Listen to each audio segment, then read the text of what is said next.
اعوذ باللہ من الشیطان الرجیم بسم اللہ الرحمن الرحیم۔ ناظرین و سامعین، ایک نئی ویڈیو کے ساتھ آپ کی خدمت میں حاضر ہیں۔ آج کی اس خاص ویڈیو میں ماہ رمضان المبارک کی پہلی جمعرات کا بہت ہی خاص اور مجرب عمل آپ کے ساتھ شیئر کروں گے۔ اس ماہ مبارک میں یہ عمل کرنے کی برکت سے انشاءاللہ عز و جل ہر حاجت، ہر مراد بن کہے بن مانگے پوری ہوگی۔ ویڈیو میں مزید آگے بڑھنے سے پہلے آپ سب سے ایک چھوٹی سی گزارش ہے کہ اگر ابھی تک آپ نے ہمارے چینل کو سبسکرائب نہیں کیا اور چینل پر نئے ہیں تو چینل کو سبسکرائب کر لیں اور ساتھ لگے بیل کے آئیکن کو بھی پریس کریں تاکہ ہر نئی آنے والی ویڈیو سب سے پہلے آپ تک پہنچ سکے۔ ناظرین، ماہ رمضان المبارک کا پہلا عشرہ رحمت کا عشرہ ہے۔ اس ماہ مبارک کے پہلے 10 دن چلتے پھرتے اٹھتے بیٹھتے یہ دعا پڑھتے رہیے۔ رب اغفر وارحم وانت خیر الراحمین، رب اغفر وارحم وانت خیر الراحمین، اے ہمارے رب مجھے بخش دے، مجھ پر رحم فرما، تو سب سے بہتر رحم فرمانے والا ہے۔ اس ماہ مبارک کے پہلے عشرے میں پہلے 10 دن چلتے پھرتے اٹھتے بیٹھتے اس دعا کا ورد کرتے رہیے۔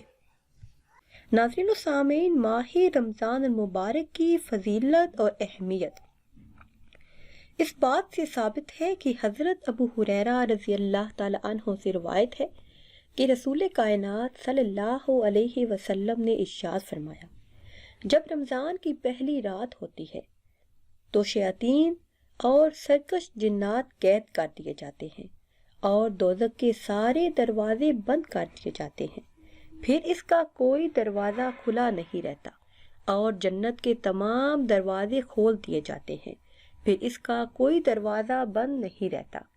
اور اعلان کرنے والا یہ اعلان کرتا ہے کہ اے بھلائی یعنی نیکی اور ثواب کے طلبگار، اللہ عز و جل کی طرف متوجہ ہو جا، اور اے برائی کا ارادہ رکھنے والے، برائی سے باز آ جا، کیونکہ اللہ عز و جل لوگوں کو آگ سے آزاد کرتا ہے۔ یعنی اللہ عز و جل اس ماہ مبارک کے وسیلے میں بہت لوگوں کو جہنم سے آزاد کرتا ہے، اس لیے ہو سکتا ہے کہ تو بھی ان لوگوں میں شامل ہو جائے، اور یہ اعلان ہر رات میں ہوتا ہے۔ ناظرین و سامعین، ماہ رمضان المبارک کی بہت زیادہ فضیلت اور اہمیت ہے۔ نبی کریم صلی اللہ علیہ وسلم کا ارشاد گرامی ہے، جس نے روزہ رکھ کر بھی بد زبانی اور جھوٹ نہ چھوڑا تو اللہ عز و جل کو اس کا کھانا پینا چھوڑ دینے کی کوئی ضرورت نہیں۔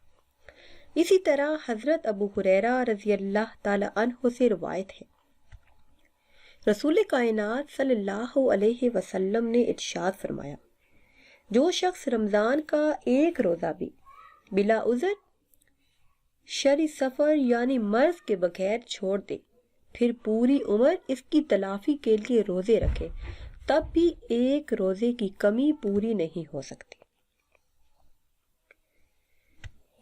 نبی کریم صلی اللہ علیہ وسلم نے ارشاد فرمایا، جس شخص نے کسی روزہ دار کو افطار کروایا تو اس شخص کو بھی اتنا ہی ثواب ملے گا، یعنی ثواب روزہ دار کے لیے ہوگا اور روزہ دار کے اپنے ثواب میں سے کچھ کمی نہیں کی جائے گی۔ ناظرین و سامعین، اس ماہ مبارک کی بہت زیادہ فضیلت اور اہمیت ہے۔ نبی کریم صلی اللہ علیہ وسلم نے ارشاد فرمایا کہ جنت میں ایک دروازہ ہے جسے ریان کہا جاتا ہے، اس دروازے سے قیامت کے دن روزہ رکھنے والے ہی داخل ہوں گے، اس کے علاوہ کوئی اور داخل نہیں ہوگا۔ کہا جائے گا کہ روزہ رکھنے والے کہاں ہیں؟ پھر وہ اس دروازے سے داخل ہوں گے، اور جب روزہ رکھنے والوں میں آخری داخل ہو جائے گا تو وہ دروازہ بھی بند ہو جائے گا، اور پھر اس دروازے سے کوئی اور داخل نہیں ہوگا۔ نبی کریم صلی اللہ علیہ وسلم کا ارشاد گرامی ہے کہ جو شخص رمضان المبارک میں ایمان کے ساتھ ثواب کی نیت سے روزہ رکھے گا تو اس کے پچھلے تمام گناہ معاف کر دیے جائیں گے۔ ناظرین، اب میں آپ کو وہ خاص عمل بتاتی ہوں جو آپ نے اس ماہ مبارک میں کرنا ہے۔ اس ماہ مبارک میں کوئی بھی حاجت ہو، انشاءاللہ عز و جل اس عمل کی برکت سے پوری ہوگی۔ سب سے پہلے تو آپ پانچوں نمازوں کی پابندی کریں، رزق حلال کا اہتمام کریں اور کوشش کریں کہ افطاری کے وقت کسی ایک روزہ دار کو روزہ افطار بھی کروائیں۔ یہ عمل آپ نے جمعرات کے دن کرنا ہے، اگر چاہیں تو اگلے 7 دن بھی کر سکتے ہیں۔ آپ نے دن کے کسی بھی حصے میں باوضو ہو کر 100 مرتبہ یعنی 1 تسبیح یا حسیب آپ نے اس اسم مبارک کا ورد کرنا ہے۔ اول آخر کسی بھی تعداد میں درود پاک پڑھ لیں۔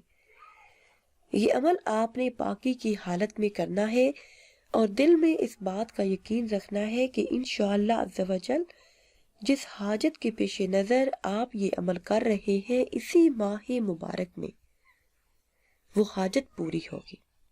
ناظرین، ہر حاجت کے لیے کسی بھی قسم کی پریشانی، الجھن اور مشکل سے نجات کے لیے جمعرات کے دن آپ یہ عمل کر سکتے ہیں، اگر چاہیں تو کسی دوسرے دن بھی جمعرات کے علاوہ بھی یہ عمل کر سکتے ہیں۔ ناظرین، اگر ویڈیو آپ کو اچھی لگے تو اسے لائک کریں اور شیئر کریں اور نئی ویڈیو کے لیے ہمارے چینل کو سبسکرائب کریں۔ مجھے دیجیے اجازت، اللہ حافظ۔